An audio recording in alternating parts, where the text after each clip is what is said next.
देश में कोरोना के बढ़ते मामलों के बीच सुप्रीम कोर्ट ने केंद्र को मरीजों की भर्ती के लिए राष्ट्रीय नीति तैयार करने के आदेश दिए। सुप्रीम कोर्ट ने देश में ऑक्सीजन की कमी पर भी केंद्र से सवाल किए। इसके अलावा आज से शुरू हो रही टीकाकरण तीसरे टीकाकरण पर भी सवाल पूछा कि कोविड-19 वैक्सीन की 100% खुराक क्यों नहीं खरीद रहा है।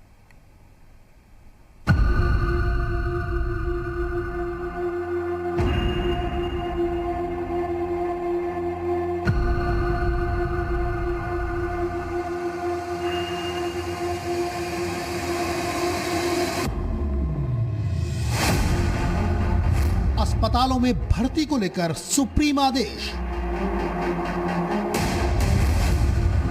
मरीजों की एंट्री पर राष्ट्रीय नीति तैयार करें। देश के अस्पतालों में गिरता ऑक्सीजन।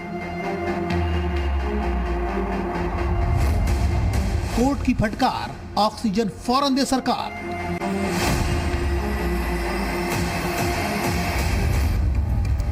सुप्रीम कोर्ट ने कहा है कि अस्पतालों में मरीजों के प्रवेश पर एक राष्ट्रीय नीति तैयार करें।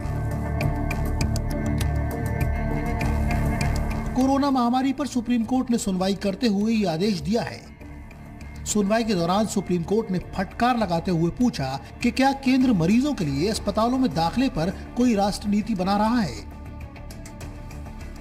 अदालत ने नोएडा में एक मरीज को अस्पताल में भर्ती नहीं होने का जिक्र किया। दरअसल मरीज को अस्पताल में इसलिए भर्ती नहीं किया गया क्योंकि उसके आधार कार्ड में मुंबई का पता लिखा था। अदालत ने हैरानी जताते हुए ये कहा कि सरकारें हालात की गंभीरता को क्यों नहीं समझ रही। अदालत ने दिल्ली में ऑक्सीजन की कमी से हुई मौत का जिक्र भी किया। कहा दिल्ली को 700 मीट्रिक टन ऑक्सीजन की जरूरत है तो 480 मीट्रिक टन क्यों आवंटित किया गया। दिल्ली में 200 मीट्रिक टन की और जरूरत है तो उसे बढ़ाइए क्योंकि दिल्ली में मौजूदा हालात बेहद नाजुक और संवेदनशील हैं।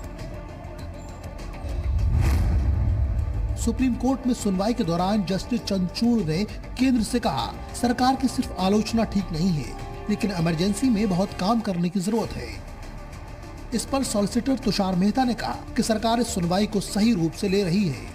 सुनवाई के दौरान जस्टिस चंद्रचूड़ ने कहा कि सुनवाई से सकारात्मक बदलाव हो, दिल्ली में ऑक्सीजन की कमी को दूर किया जाए।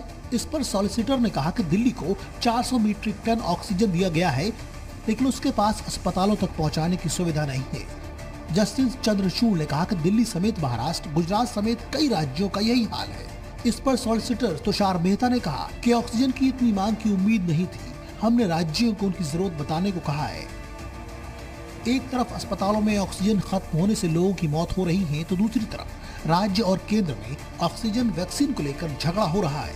इस पर सुप्रीम कोर्ट ने केंद्र से कहा कि एक नेशनल अथॉरिटी के तौर पर आपकी राष्ट्रीय राजधानी के लिए एक जिम्मेदारी बनती है और आप नागरिकों के लिए जवाबदेह हैं। सुनवाई के दौरान अदालत ने आज से शुरू हो रहे वैक्सीनेशन कार्यक्रम का भी जिक्र किया। जस्टिस भट्ट ने कहा कि केंद्र 100% वैक्सीन क्यों नहीं खरीद रही। वैक्सीन निर्माता 300 से 400 रुपए वसूल रही हैं। इस पर सॉलिसिटर तुषार मेहता ने कहा कि केंद्र कोरोना की दूसरी लहर को लेकर गंभीर है। वहीं जस्टिस चंद्रचूड़ ने पूछा कि अनपढ़ और इंटरनेट एक्सेस न कर पाने वाले लोग वैक्सीन कैसे लगवाएंगे। इस पर सॉलिसिटर तुषार मेहता ने कहा कि केंद्र का सेंट्रल कंट्रोल रूम 24 घंटे काम कर रहा है। सुनवाई के दौरान अदालत ने डॉक्टरों और स्वास्थ्य कर्मियों के इलाज का जिक्र किया जो कोरोना संक्रमित हो गए हैं। सुप्रीम कोर्ट ने स्पष्ट शब्दों में कहा कि सोशल मीडिया पर संकट की इस घड़ी में लोगों की अपील पर कोई भी राज्य कार्रवाई न करे और अगर कार्रवाई हुई तो कोर्ट इसे अवमानना मानेगा।